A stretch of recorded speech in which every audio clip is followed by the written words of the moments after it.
আজকে আমাদের কর্মসূচি ছিল, অর্থাৎ পথ পরিক্রমা ছিল। আমাদের আইএসএফ সমস্ত কর্মী সমর্থক সবাইকে নিয়ে আমরা জাগলুগাছি অঞ্চলের বিভিন্ন প্রান্তে আমরা আসলাম পরিক্রমা করে, সেই জন্য সাক্ষাৎ করলাম।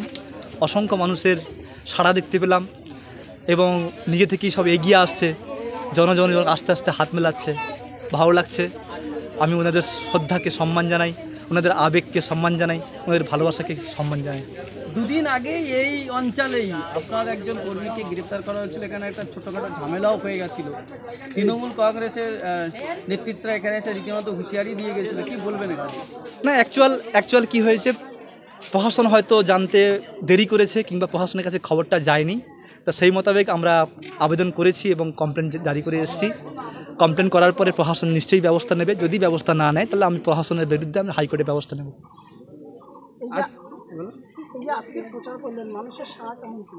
মানুষের সাড়া অগণিত সাড়া এবং স্বতঃস্ফূর্তভাবে সব বেরিয়ে আসছে।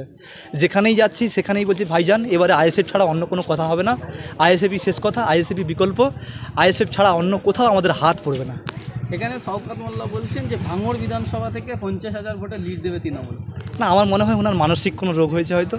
আমি বলবো, ওনাকে অনুরোধ করবো ওনার মানসিক রোগের চিকিৎসা করুন।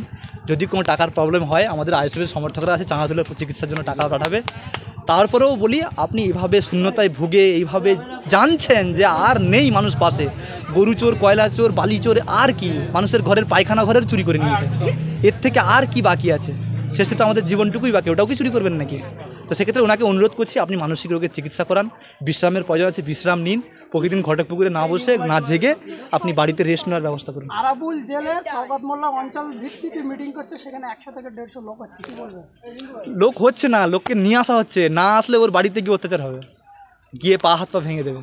সেই কারণে ভয় দেখিয়ে ওনাদেরকে নিয়ে আসা হচ্ছে, বিরিয়ানির প্যাকেট দেওয়া হচ্ছে এবং সেই সঙ্গে সঙ্গে বাধ্য করা হচ্ছে মিটিং শেষ না হওয়া পর্যন্ত যদি না থাকিস তাহলে তোর ঘর বাড়ি ভেঙে দেবে। ফুলবাড়ির গ্রামে শওকত মোল্লা বলেছেন যে এই যে দোকানগুলো ধরেছে তৃণমূল কংগ্রেসের নেতারা, আইএসএফকে বলতে গিয়ে তৃণমূল কংগ্রেসের নেতাদেরকে ইঙ্গিত করে ফেলেছেন। না, ভুল বলছেন, বলতে গিয়ে নয়, সঠিক বলেছেন। তৃণমূল কংগ্রেসের লোকগুলোই ওই দোকান পোড়াতে পারে এইভাবে তিনি দাবি করেছেন। আপনারা ভালো করে দেখবেন, ওটা উনি বাস্তব করেছেন, তাই সত্যি কথাটা বলে ফেলেছেন। ওটাই সত্যি, উনি চক্রান্ত করে আইএসএফের কর্মীদের ফাঁসানোর চেষ্টা করেছিলেন, কিন্তু সেটা সম্ভব হয়নি। আমরাও করে দ্বারস্থ হয়েছি, দেখা যাক কতদূর পর্যন্ত আইন লড়াই চলে। ওই ঘটনায় তো আইএসএফের অনেক ছেলেদের নামে কেস দেওয়া হয়েছে। শুধু ওই ঘটনা নয়, যে কোনো ঘটনা, কেউ যদি হাঁস মুরগিও মরে যায় তারপরেও আইএসএফ নামে কেস দেয়। ওদের স্ট্র্যাটেজি ওটাই, সিস্টেম ওটাই, ওরা শিখেছে ওটাই, ওরা মানুষকে শেখায় ওটাই।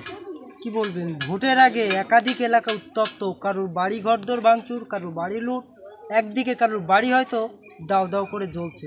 তারপরে ভোটের আগে যদি এমনটাই হয় তাহলে ভোটের দিনকে কি হতে পারে? এইটা হচ্ছে পশ্চিমবঙ্গের লজ্জা।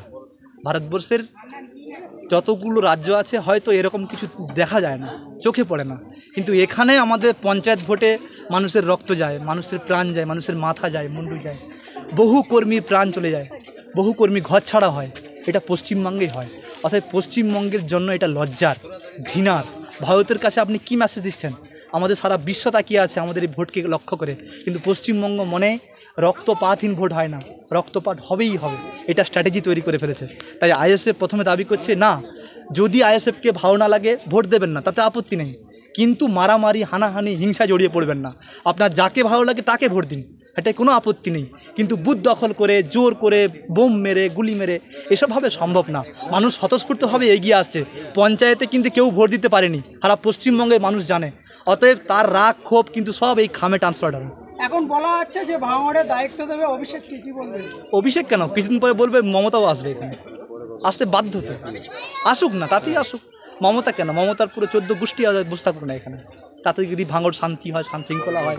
ওরাই উত্তপ্ত করছে, ওরাই বলছে আমরা শান্তি আনছি। আমরা এরকমও সূত্র মারফত খবর পাচ্ছি যে ভোটের আগে ভোটারদেরকে ভোটার কার্ড নিয়ে চলে যাচ্ছে, তাদেরকে ভোট দিতে দিচ্ছে না। না, এইবারে ওটা হবে না।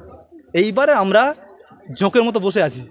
এইবারে একটা অন্যায় মনে আমরাও কিন্তু ছাড়বো না, কোর্টে গিয়ে ওদের ব্যবস্থা করবো আমরা টাইট করে।